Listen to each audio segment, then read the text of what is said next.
Voilà où on en est aujourd'hui dans le football.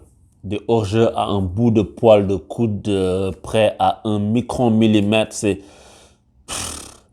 c'est incroyable. C'est incroyable. La VAR a tué le football, la VAR a dénaturé le football. Tu te souviens, au début, on nous avait dit que la VAR, oui, la vidéo, vous allez voir, ça va être génial et puis ça va être juste utilisé dans le cas d'une erreur manifeste. Tu te souviens de ça? On te l'a vendu celle-là, on te l'a mise à l'envers avec l'erreur manifeste. Est-ce que ça, c'est une erreur manifeste? Et puis, il y a toujours quelqu'un qui appuie à un moment donné sur le bouton et que ça peut se jouer à un micro-millième de seconde. Tu peux pas juger un hors-jeu sur un millième de bout de... Oh là là là. Je reconnais plus ce sport. Parce que là, c'est des micro-agressions, entre guillemets, c'est des micro-choses qu'on va retirer de l'essence même du football. Et puis, au bout d'un moment, on va se retrouver avec un sport que personne ne connaît. Et dans 20 ans, les générations qui vont suivre vont se dire, oui, mais c'est ça le football, alors que non. Elles regarderont autre chose. Si je pense à l'exemple que Arsène Wenger aussi, lui, il dit, les corners, quand la balle sort et rentre dans le terrain, on peut considérer que c'est une balle à jouer. Ou bien les touches, tu peux les jouer au pied. Toutes ces innovations bidons là que les gens sont en train de trouver sont en train de tuer le football. À la base, la VAR était censée venir pour aider l'arbitre, mais c'est la VAR qui arbitre maintenant. Et elle l'arbitre même pas de façon parfaite parce que tu peux pas avoir un truc parfait. Même avec la machine, tu as toujours de l'humain derrière.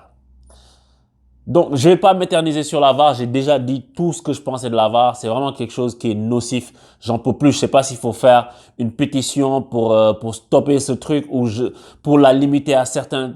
I don't know, man. Like, dites-moi ce que vous en pensez parce que c'est une dinguerie.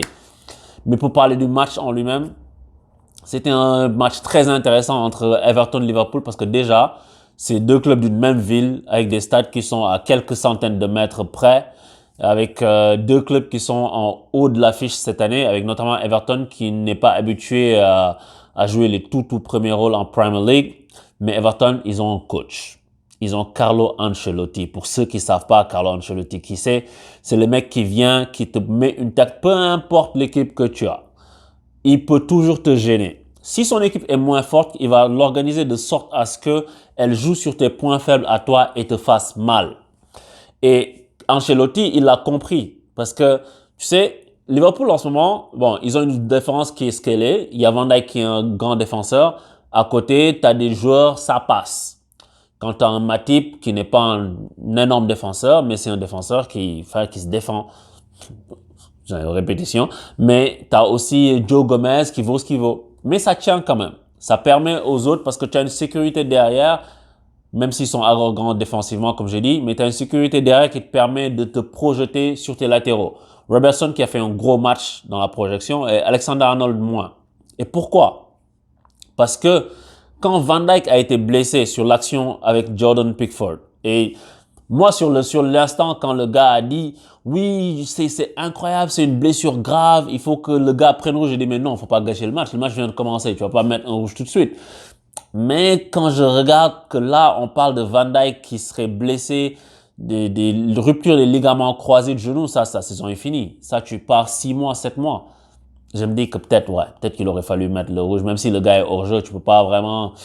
Mais ouais, c'est triste pour Liverpool. Et donc, je disais, quand ça s'est arrivé, pourquoi tu n'as pas vu Alexander-Arnold souvent évoluer côté droit comme il le fait apporter? Parce que Klopp lui a dit de rester. J'ai pas vu Klopp lui dire, mais tu le vois dans le jeu. Que c'est Klopp qui lui a donné l'instruction parce que il fallait, dans une défense centrale, Gomez, Matip, qui ne présente pas assez de garantie, il fallait qu'un autre vienne pour apporter une sécurité de plus. C'est pour ça, en fait, qu'Alexander-Arnold n'est pas souvent monté. Parce que si tu te fais prendre dans ton dos, c'est mort. T'as deux joueurs, t'as pas le rock, le mec qui fait le bloc, t'es mort. Et c'est quel joueur que je trouvais extraordinaire à Liverpool. Avant de parler de Thiago Alcantara, avant de parler de Sadio Mane, parce qu'on va en parler, Mohamed Salah, tout ça, c'est Jordan Henderson. Je sais pas si les gens ont vu le jeu sans ballon de Jordan Henderson. C'est magnifique ce qu'il a fait. Jordan Henderson, c'est le gars justement, vu que et tout ce que je dis est lié. Regarde comment le football est beau. Regarde comment le football est lié. Regarde comment le football est pensé. Comment il est organisé. Jordan Henderson, quand Van Dijk est sorti et que Alexander-Arnold a eu ce rôle de plus rester derrière, c'est Henderson qui venait prendre l'espace sur le côté. Quand Salah, sur une phase offensive, tu vas voir Anderson faire la course pour étirer la défense et Salah faire une course vers l'intérieur du jeu. Ça fait que Anderson va apporter avec lui quelques défenseurs qui va permettre à Salah de s'ouvrir le champ dans l'axe pour rentrer. Et ça, vu que Alexander-Arnold ne pouvait plus le faire, il fallait que quelqu'un le fasse et c'était le capitaine de Liverpool qui a fait ça. Il a fait plein de courses dans ce sens-là, dans le sens d'étirer, dans le sens de la largeur, des courses pour venir colmater et j'ai trouvé très très bon dans son rôle. Après, il a un but qui est refusé pour des trucs fallacieux comme la VAR, quoi. La VAR. Tu te rends compte, mec? La VAR. 1 million de... Oh là là, qu'est-ce qu'elle me saoule, cette VAR. Mais autre joueur, Thiago Alcantara. Thiago Alcantara, j'avais dit, attendons de voir sur un autre match parce que contre Chelsea, quand elle était rentrée, Chelsea, ils étaient déjà à 10 et puis tous devant leur surface. Et donc, ça veut dire que Alcantara, tu lui laisses de l'espace pour contrôler, se retourner, t'es mort. C'est un joueur technique. Mais aujourd'hui, j'ai bien aimé ses passes entre les lignes. Ces passes qui ont cassé des lignes. Les passes laser qui font tac, qui sautent 2 joueurs. C'est ça. Et ça, c'est vraiment appréciable parce que ça donne de la verticalité au jeu. Déjà que Liverpool, c'est une équipe super verticale que tu mettes. Et les joueurs, tu vois que les joueurs dans cette équipe, ils sont recrutés encore une fois de façon réfléchie, de façon coordonnée. Le gars se dit, moi, j'ai besoin d'un joueur qui joue comme ça. Va me chercher ce joueur-là qui va bien jouer avec mon équipe parce que mes autres joueurs aussi, je les ai recrutés, ils jouent comme ça. Alcantara, il joue dans la profondeur, direct, passe laser. Soit Firmino va décrocher pour récupérer la passe qui va casser des lignes, soit Mané va pouvoir être lancé dans la profondeur ou Salah va pouvoir être lancé dans la profondeur quand il y en a une. Et c'est plus Mané qui prenait la profondeur de l'autre côté, vu que, comme j'ai dit, c'est Anderson qui se décalait quand Salah, pour Salah rentre dans l'intérieur du jeu parce qu'Alexander-Arnold était resté derrière. Mais ça te montre que c'est une équipe qui est harmonieuse.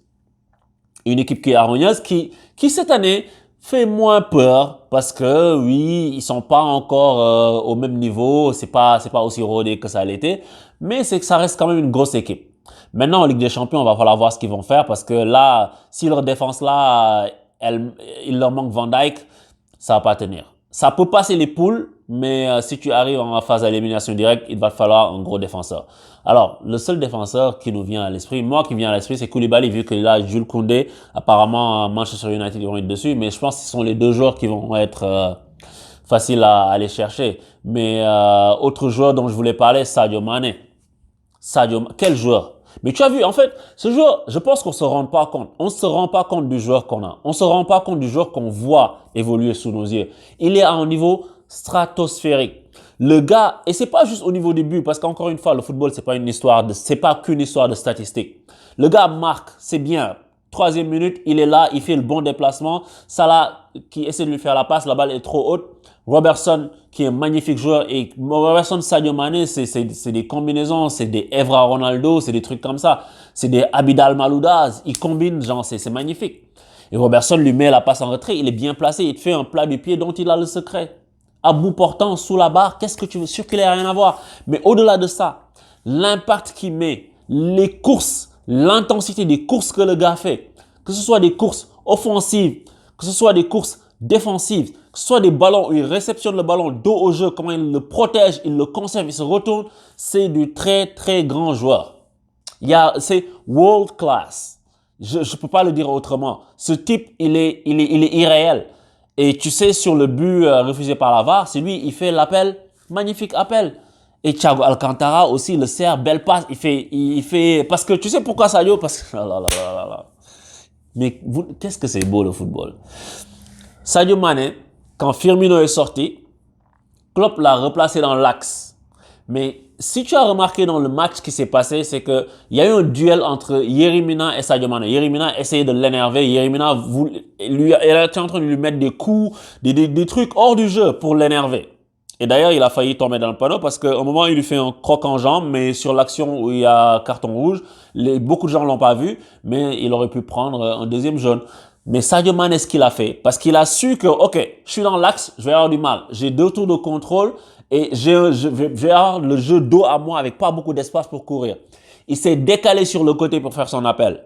Moi, c'est l'appel qui déclenche la passe. Super passe de Thiago. Mais l'appel déclenche la passe. Et le gars lui met la passe et il fait il fait un passement de jambes pour passer au-dessus du ballon et se mettre dans le centre du jeu et fait un retrait et Anderson vient marquer. Ce joueur est d'une intelligence tactique rare.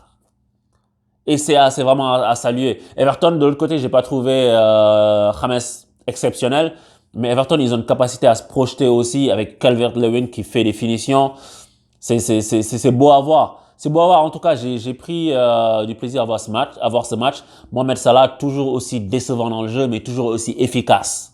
Ce joueur, il y a quelqu'un qui a fait une remarque, qui a dit que, parce que on a tous fait, on le constate tous, depuis la saison dernière, Salah, il est pas bon dans le jeu. Souvent, il est pas bon dans le jeu, mais il marque toujours. Et il y a quelqu'un qui a dit, peut-être qu'il est en train d'épurer son jeu à la Ronaldo. C'est possible. Parce que Ronaldo, comment il jouait à Manchester United, et Ronaldo, comment il jouait après au Real, c'est pas le même Cristiano Ronaldo. Donc, c'est peut-être ça qui est en train de se passer, parce que si tu regardes la fiche de statistiques, tu vas voir que Salah a 6 buts en 5 matchs. Qu'est-ce que tu vas dire? Oui, c'est bon, mais au niveau du jeu, il n'est pas là. Au niveau du jeu, c'est Mané qui fait le jeu, c'est Firmino qui va faire le jeu, c'est Alcantara qui va faire le jeu, etc. Mais en tout cas, donc ça c'était pour Liverpool-Everton. Ça se tient toujours à bonne distance, à 3 points d'écart en tête de ce championnat-là. Et puis on va observer ce mano a mano. Alors, autre match, le duel entre le maître et l'élève, Pep Guardiola contre Arteta. Et c'était un match à deux vitesses, je trouve. Parce que en première mi-temps, c'est là où on a beaucoup eu d'intérêt. Parce qu'en deuxième, il y a des choses, le rythme a baissé, je trouve. Mais en première mi-temps, c'était très intéressant de voir les intentions de jeu. Et moi, ce qui m'a beaucoup frappé, bon, tout le monde met la pression, mais Arsenal, ils se sont fait étouffer. Arsenal a été asphyxié pendant une grande partie du match et ça a commencé dès le début du match. Et tu avais une grosse pression sur eux et ils avaient deux challenges, Arsenal. C'est-à-dire, ils devaient d'abord sortir du premier pressing et le premier pressing était dans leur surface puisque maintenant tout le monde essaie de jouer dans sa propre surface pour ressortir le ballon. Mec, mais fais monter tes défenseurs centraux pour commencer à les toucher. Comme ça, tu es déjà assez loin de ton but. Mais ils ont essayé de faire ça alors qu'ils n'ont pas, et je vais faire le contraste avec Manchester City tout à l'heure, ils n'ont pas ce joueur capable de résister à la pression au premier rideau. Et City l'avait. Donc ce que City a fait, c'est qu'ils ont pressé Arsenal, mais pas n'importe comment. Ils ont pressé Arsenal pour les obliger à sortir, mais par l'axe. Donc ils ont bouché les côtés. Comment ils ont bouché les côtés? En faisant un pressing, en se mettant de 3 quarts et en se mettant dans la ligne de passe entre soit le gardien et le latéral, par exemple Bellerin, ou soit entre le défenseur axial, que ce soit David Luiz par exemple, ou Gabriel, ou bien le latéral. Donc ça fait que Arsenal, quand ils relancent, ils sont obligés d'aller dans l'axe. Et c'est ça que City a voulu faire. C'est là que City les attendait pour les prendre en compte dans l'axe et puis faire une passe. Et d'ailleurs, ils ont failli marquer comme ça. Sur une récupération, Agüero a fait la passe. Je pense que c'est Phil Foden qui est arrivé, mais il n'a pas réussi à concrétiser. Donc, c'était ça le piège. Donc, Arsenal devait déjà sauter ce premier rideau défensif-là, mais il y en avait un deuxième. Parce qu'une fois que tu avais sauté ça, tu avais une grosse pression. Mais ils ont réussi à trouver, par exemple, un joueur comme Willian dans le cœur du jeu, mais à une seule reprise. En tout cas, que j'ai remarqué une ou deux. Willian, à un moment donné, Arsenal, ils ont réussi à déjouer cette première pression. Ils ont trouvé Willian dans le cœur du jeu qui a pu contrôler la poitrine, abaisser le ballon et puis se retourner. Et là, il y a eu danger. Parce que quand tu mets une grosse pression comme ça, quand tu es super haut comme ça, tu laisses beaucoup d'espace derrière. Et tout le monde sait que City, il y a beaucoup d'espace dans la profondeur, il y a beaucoup d'espace dans le dos de ses défenseurs centraux. Et Guardiola, il a fait quelque chose aussi par rapport à ça. Et là, je vais basculer sur City parce que Guardiola, il a été intelligent. Ben, de toute façon, c'est le type intelligent, c'est juste que des fois, il réfléchit trop. Mais Guardiola, ce qu'il a fait pour barrer ça, tu sais, c'est quoi? Remarque, comme ce que je disais tout à l'heure sur Alexander Arnold. C'était la même chose, mais de façon un peu différente pour Kyle Walker. Et Kyle Walker, c'est pas lui qui montait pour faire des centres déboulés sur le côté. À City, non. Côté droit, c'est pas lui qui le faisait. Il l'a fait très rarement.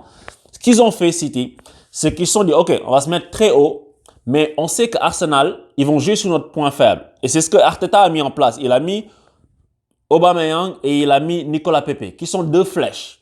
Donc, City sait que son point faible en jouant haut, c'est la profondeur dans sa défense. Et l'année dernière, ils se sont fait prendre notamment en Ligue des Champions parce que la défense était lente, etc. Donc, City, Guardiola a dit à Kyle Walker de rester derrière. Dans toutes les attaques placées que City faisait, et quand ils étaient en grand nombre, même sur les coups de pied arrêtés, il y a Kyle Walker qui venait dans l'axe pour jouer le rôle de défenseur central. Pourquoi? Parce que quand le ballon était lancé dans la profondeur avec les flèches d'Arsenal, Kyle Walker réussissait toujours à couvrir parce que c'est un joueur très rapide. C'était ça, en fait, la tactique de Guardiola. Ces gens, on monte, on les étouffe, on essaie de marquer un but super rapidement, en tout cas. Et puis, pour les comptes, on va laisser Walker gérer parce que c'est une histoire de pointe de vitesse. Et ça a marché. Ça a marché. Moi, je pense qu'il y a deux joueurs clés dans ce match côté City. Il y a notamment Kyle Walker, pour ce que je viens d'évoquer, mais il y a surtout, peut-être que ça s'est pas vu, surtout, Bernardo Silva. Bernardo Silva. Dis-moi que tu as vu le match de Bernardo Silva. Un amour de match, tactiquement intelligent, mais travaillé à l'entraînement. Parce que Bernardo Silva, c'est lui qui servait de point pour la première relance de City, ce qui manquait à Arsenal, ce que j'ai dit tout à l'heure. Parce que Bernardo Silva, quand City avait le ballon, il venait se positionner genre aux 18 mètres et on lui donnait le ballon dans l'axe parce que Arsenal aussi il gênait la relance pour que tout le monde veut faire ça. Parce que tout le monde veut que tu fasses une passe dans l'axe et qu'on la récupère, qu'on marque. Mais Bernardo Silva, il a une telle aisance technique, c'est un numéro 10 Bernardo Silva à la base. Numéro 10 excentré sur un côté, mais en phase de relance, c'est lui qui venait être la rampe de lancement. Tu peux pas lui prendre le ballon parce que si tu veux jouer comme ça, si tu veux repartir de derrière, il faut quelqu'un qui soit technique, mobile et rapide. Et juste aussi. Parce que sinon, tu vas balancer les ballons, ça va revenir. Donc, Bernardo Silva a su se sortir de ce premier pressing-là. Je contrôle, je fais une feinte, je me retourne et je donne. Et je me déplace, le bloc avance. Et ça casse le pressing d'Arsenal. Et si tu mélanges ça à une passe entre les lignes, tu as déjà fait une bonne moitié du terrain. Donc, c'est comme ça que City a réussi à battre Arsenal. Parce que tactiquement, en fait, ils ont eu... Je pense que les deux tactiques se valaient, mais ils ont eu les joueurs, City, pour faire mieux marcher ce genre de tactique-là.